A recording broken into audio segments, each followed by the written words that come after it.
Baiklah, Assalamualaikum warahmatullahi wabarakatuh. Perkenalkan kami dari kelompok 9 yang beranggotakan Dinda Putri Zahari sebagai pemateri dan saya sendiri Nurfa Dewi Zaluzik sebagai moderator. Nah, di sini kami akan menyajikan materi mengenai aplikasi bioteknologi industri. Yang mana pada materi ini kami menyajikan 4 subjudul. Yang pertama yaitu pengertian bioteknologi industri. Yang kedua yaitu tahap-tahap bioteknologi industri. Dan yang ketiga adalah manfaat bioteknologi industri. Serta materi yang terakhir adalah macam-macam industri atau bidang usaha bioteknologi industri.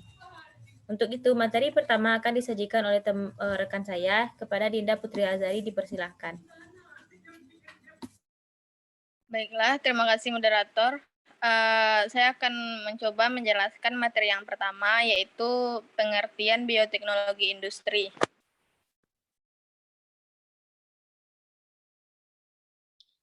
Bioteknologi industri adalah aplikasi bioteknologi untuk memenuhi tujuan aktivitas industri, termasuk manufaktur, bioenergi, dan biomaterial.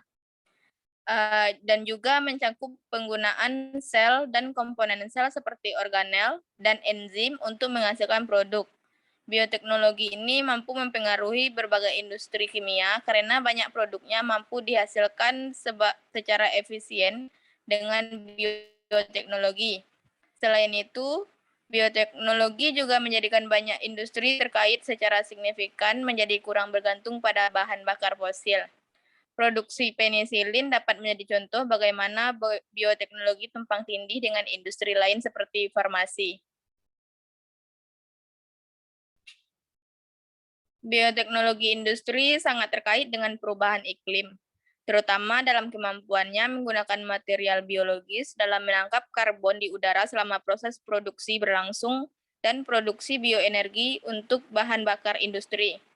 Bioenergi juga menghasilkan emisi seperti bahan bakar pada umumnya, namun dikategorikan ramah lingkungan karena selama proses produksi berlangsung sejumlah karbon dioksida diserap dari udara.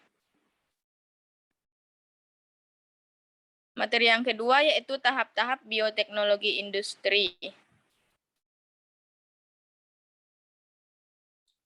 Berdasarkan klasifikasi yang diberikan Bioteknologi Industry Organization, terdapat 3 tahap industrialisasi bioteknologi. Yang pertama yaitu tahap pertama adalah bioteknologi hijau yang pertama kali berkembang dalam bentuk industri pertanian. Lalu ada tahap kedua yaitu industri farmasi dan bioteknologi kedokteran.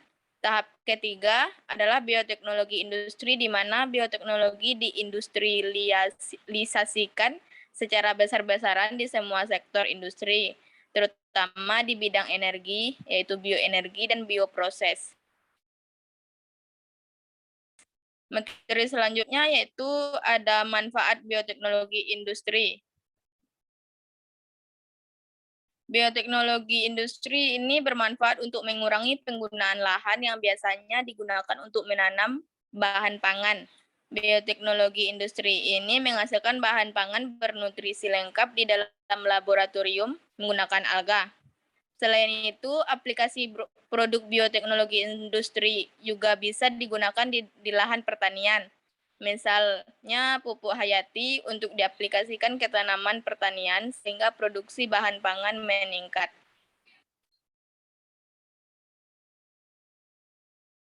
Bioteknologi industri ini juga mampu mengurangi persaingan antara kebutuhan bahan bakar dan kebutuhan bahan pangan karena mampu mengolah bahan non-pangan seperti selulosa dan lemak nabati non-pangan, yaitu minyak jarak dan minyak nyamplung, menjadi bahan bakar.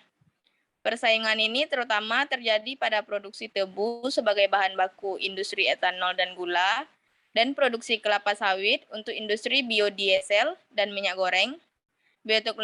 Bioteknologi industri ini juga mampu mengolah sampah pertanian menjadi bahan baku industri, bahan siap pakai, dan energi, serta menggantikan penggunaan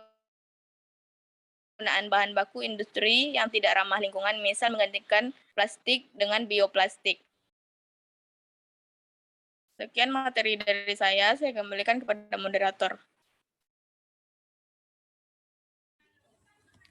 Baik, terima kasih kita ucapkan kepada Dinda Putri Azari. Kemudian materi selanjutnya yaitu macam-macam industri atau bidang usaha bioteknologi industri.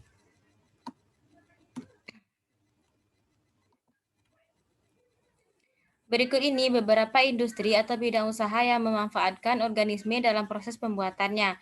Yang pertama yaitu industri makanan dan minuman. Dalam industri makanan dan minuman, mikroorganisme berperan penting untuk menghasilkan berbagai bahan seperti asam cuka dan minuman fermentasi. Minuman hasil fermentasi biasanya mengandung alkohol, contohnya adalah bir, rum, anggur, whisky, dan minuman beralkohol lain. Mikroorganisme yang berperan adalah kamir, jenis jamur uniseluler, contohnya rum merupakan hasil fermentasi dari jagung, sedangkan anggur merupakan hasil fermentasi dari anggur. Sedangkan anggur merupakan hasil fermentasi dari sari buah anggur adalah sama-sama dari genus Saccharomyces. Kemudian industri plastik. Plastik adalah materi yang sangat sulit untuk diuraikan secara alamiah, sedangkan jika dibakar akan berbahaya bagi paru-paru. Saat ini produk plastik dari politen dan polyester poliuretan yang bermassa molekul rendah yang dikembangkan. Plastik dari bahan tersebut dapat didegradasi oleh mikroba jamur kelas Cladosporium resinae. Pada umumnya, plastik yang lebih lentur dapat didegradasi, misalnya plastik untuk kemasan. Pada penelitian yang berhasil menemukan bentuk baru plastik biodegradable untuk industri pengemasan.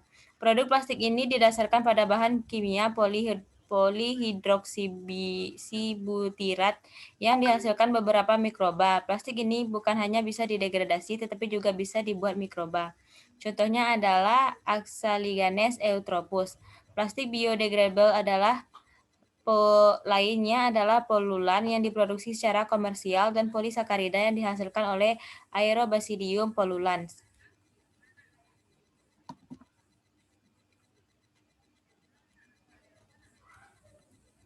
Kemudian, melalui bioteknologi industri juga mampu mengurangi persaingan antara kebutuhan bahan bakar dan kebutuhan bahan pangan karena mampu mengolah bahan non-pangan. Kemudian industri pertanian. Dalam bidang pertanian, mikroba juga telah dimanfaatkan secara intensif untuk mendekomposisi limbah dan kotoran. Mikroba telah mengambil andil besar dalam mengalahkan pertanian organik. Juga tak kalah pentingnya teknologi kultur jaringan yang merupakan kemajuan besar dalam bidang pertanian. Kultur jaringan tanaman merupakan teknik in vitro atau dalam gelas yang merupakan cara untuk memperbanyak tanaman dengan pengambilan bagian tanaman yang mempunyai titik tumbuhnya. Yang mana keuntungan dari kultur jaringan adalah dapat menghasilkan banyak tanaman baru dalam waktu singkat. Yang kedua, dapat menghasilkan tanaman baru yang sifatnya sama dengan induknya. Yang ketiga, dapat menghasilkan tanaman baru yang bebas virus. Contoh sederhana pada pisang, bila diambil kambium atau ujung-ujung akarnya lalu diperlakukan dalam gelas dalam laboratorium, kemudian bagian itu akan membelah sendiri dan setiap belahannya akan menghasilkan tanaman baru. Intinya, asalkan pada tanaman itu ada titik tumbuh atau yang disebut dengan jaringan meristematik, maka tanaman tersebut bisa diperbanyak sebanyak-banyak mungkin melalui teknik kultur jaringan. Yang keempat ada industri perikanan. Bioteknologi perikanan adalah bioteknologi yang ditekankan khusus pada bidang perikanan. Penerapan bioteknologi dalam bidang perikanan sangatlah luas, mulai dari rekayasa media budidaya ikan hingga pasca panen hasil perikanan.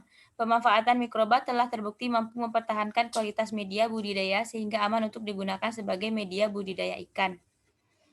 Melalui bioteknologi telah menciptakan karakter ikan baru yaitu yang dihasilkan melalui rekayasa genetika. Melalui rekayasa gen dapat diciptakan ikan yang tumbuh cepat, warnanya menarik, dagingnya tebal, tahan penyakit, dan sebagainya. Yang kelima adalah industri peternakan. Pada bidang ini, khususnya bioteknologi reproduksi adalah inseminasi buatan atau IB, transfer embrio atau TE, pemisahan jenis kelamin, pemisahan spermatozoa X dan Y, in vitro fertilization atau IFF, atau lebih dikenal dengan bayi tabung, cloning, dan sebagainya. Di bidang peternakan khususnya sapi, bioteknologi di reproduksi mulai berkembang pesat pada tahun 1970-an. Teknologi inseminasi buatan berperan penting dalam rangka peningkatan mutu genetik dari segi penjantan. Sperma beku dapat diproduksi dan digantikan dalam jumlah banyak cukup dengan memelihara penjantan berkualitas baik di pusat inseminasi buatan. Yang keenam itu ada industri farmasi dan obat-obatan. Dalam industri ini, mikroorganisme menghasilkan antibiotik dan hormon. Contoh lain adalah neomycin B dihasilkan oleh Streptomyces faradiae, streptomycin dihasilkan oleh Streptomyces faridae. Hormon juga dapat dihasilkan oleh mikroorganisme. Contohnya hormon insulin berguna untuk menolong penderita diabetes mellitus. Bahan lain yang dihasilkan adalah berbagai jenis asam amino, enzim, dan vitamin. Kemudian produk sumber energi. Gas bio atau biogas adalah hasil fermentasi berbagai mikroorganisme yang banyak mengandung gas metana. Oleh karena itu, gas bio dapat dimanfaatkan sebagai sumber energi panas dan penerangan. Contohnya ada mikroorganisme adalah Bacteroides, Clostridium, Botulinum, dan Methanobacterium.